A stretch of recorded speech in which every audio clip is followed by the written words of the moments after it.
इच्छाद्वेषः सुखं दुःखं संहतश्चेतनाधृतिः एतत् क्षेत्रं समासेन सविकारमुदाहृतम्। बंधुगण, श्रीकृष्ण वर्तमान क्षेत्रर वैशिष्ट्य एवं यार रूपांतर विषय रे वर्णना करुछंती। शरीर कर्म क्षेत्रर अंतर्भुक्त अटे, किंतु क्षेत्रर परिधि ताठारु यथेष्ट अधिक। जन्मठारु मृत्यु पर्यंत शरीरर 6टी रूपांतर होइथाय। अस्ति सृष्टि हेबा, जायते जन्म, वर्धते वृद्धि, विपरिणमते संतान उत्पन्न, अपक्षीयते अवक्षय, विनश्यति मृत्यु। संसाररु हेउ किंबा भगवानंक ठारु हेउ, यह आनंद अन्वेषण रे आत्मार सहायता करे। चेतना यह आत्मारे थिबा जीवन शक्ति अटे। शरीर रे थिबा समय रे यह शरीर को चैतन्यता प्रदान करिथाय, जेपरि अग्निर उत्तप्त करिवार क्षमता थाए। एवं जदि आमे गोटिए लौह दंड ता मध्यरे रखिदेउ, ताहा अग्निरु उत्ताप पाई अत्यंत गरम होई जाए।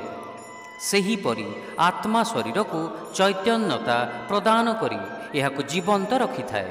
सेथिपाई श्रीकृष्ण चेतना को एक उपादान भावरे कर्म क्षेत्रर अंतर्भुक्त करिछंती।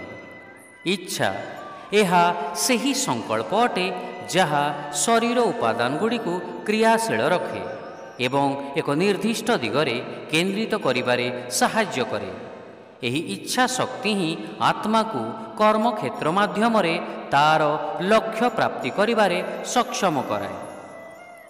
एही इच्छा शक्ति बुद्धिर एक गुण अटे, जहा आत्मा ठारू तार शक्ति प्राप्त करिथाए। सत, रज एवं तम गुण प्रभाव रे इच्छार रूपांतर संबंध रे श्लोक 18.33 ठारू 18.35 रे वर्णना करा जायछि। कामना यह मन और बुद्धिर एक क्रिया अटे, जहा कौनसी वस्तु, स्थिति, व्यक्ति इत्यादिर लालसा उत्पन्न करे। शरीर विषय रे आलोचना करिबा समय रे आमे कामना को विचार करि न थाउ, किंतु कामना नथिले आम जीवन केते भिन्न होइथांता ताहा कल्पना करंतु।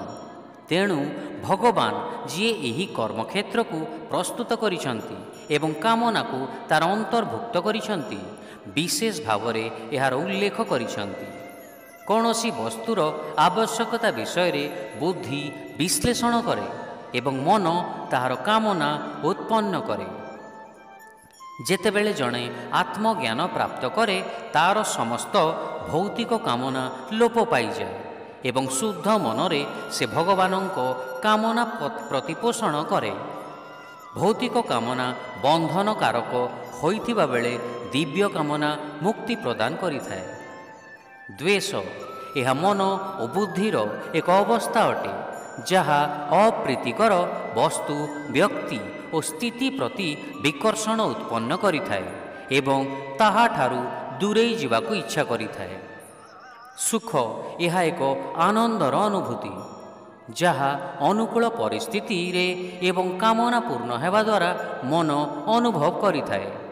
मन सहित आत्मा मध्य एही आनंद अनुभव करे, कारण आत्मा निजकु मन धरि नहीं थाए, किंतु भौतिक आनंद आत्मा को संतुष्ट करि पारे नहीं, जहा भगवानंकर अनंत दिव्य आनंद पाइबा पर्यंत अतृप्त रही थाए।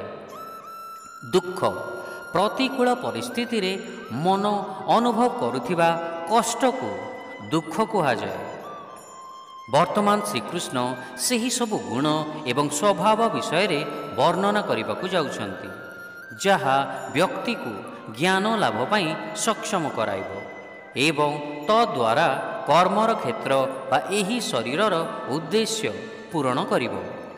शिक्षा, आसक्ति और विरक्ति, सुख और दुख, शरीर, चेतना और इच्छा एसबु क्षेत्रर अंतर्गत एवं एहार रूपांतर अटंती।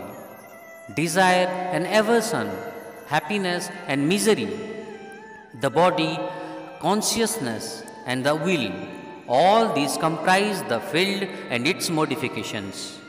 Hare Krishna.